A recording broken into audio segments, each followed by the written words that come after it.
Have you ever felt like your body just isn't listening to you? Well, it turns out sometimes it's not even listening to itself. Today, we're going to unravel the story of a major communication breakdown that happens right inside our own cells. It's a story that unfolds, quite literally, one domino at a time. This is the story of insulin resistance. So let's start with a big question, the central mystery, really. Why does this even happen? How can our cells, which are designed to respond to these critical signals, just suddenly go deaf to the message? It's a question that sits at the very heart of so many metabolic health problems, and today we're going to piece together the answer. Okay, first things first, let's make sure we're all on the same page. Think of insulin as a key.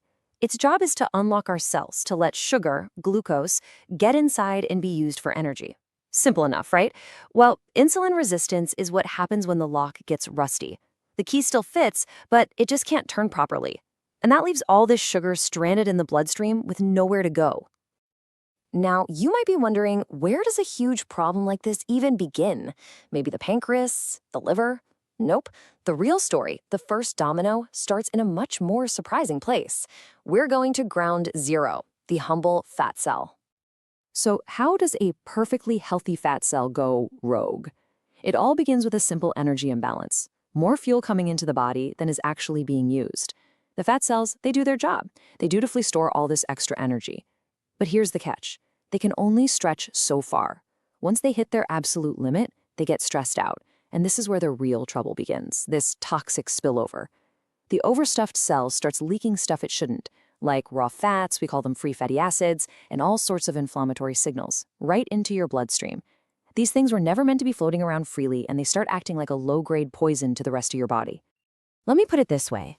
A healthy fat cell is like a perfectly managed warehouse, quietly and safely storing supplies until they're needed. But a stressed fat cell, that's a warehouse on fire. It's not just failing to do its job anymore, it's actively spewing toxic smoke, those free fatty acids and inflammatory signals that starts to damage the entire neighborhood. And that toxic smoke, it doesn't just vanish. It gets carried through the bloodstream, and its first major stop is one of the body's most critical command centers, the liver. And this is where that second domino is about to get knocked over. So picture this wave of free fatty acids and inflammation just washing over the liver.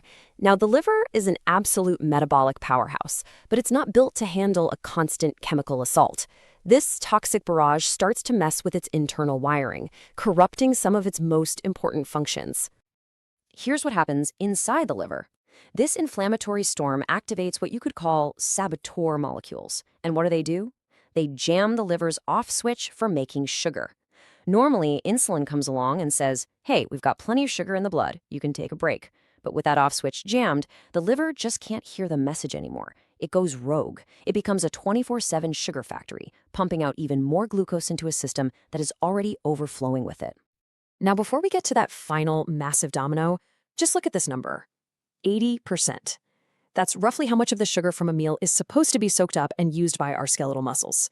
They are, by a huge margin, the biggest consumer of glucose in our body. So what do you think happens when they stop listening too? We've seen the fires start in the fat cells and spread to the liver.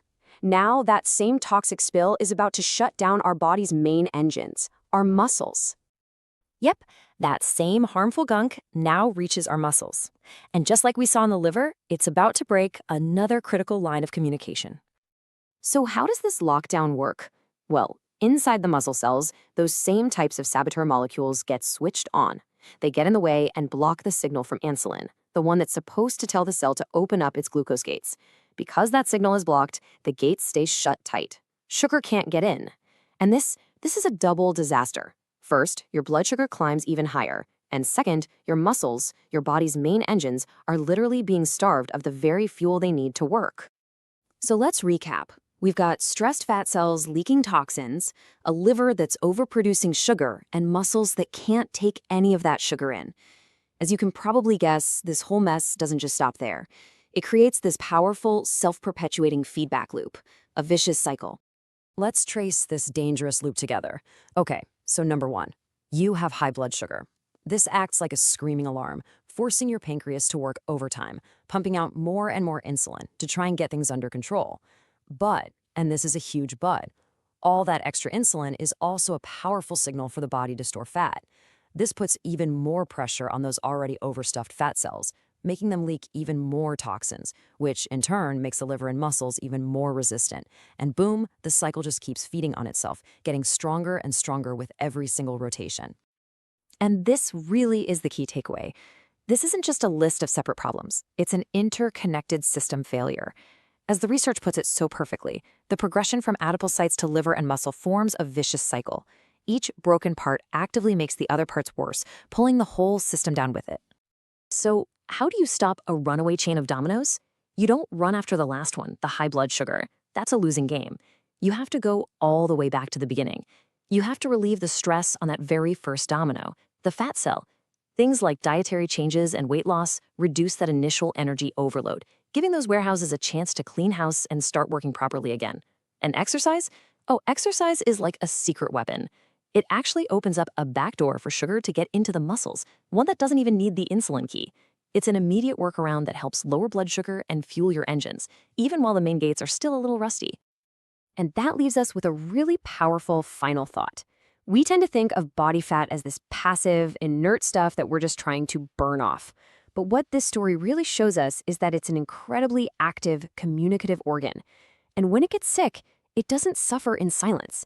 It sends out distress signals that can throw the entire system into chaos. It's just a striking reminder that sometimes our biggest health problems can start from the smallest, most overlooked places.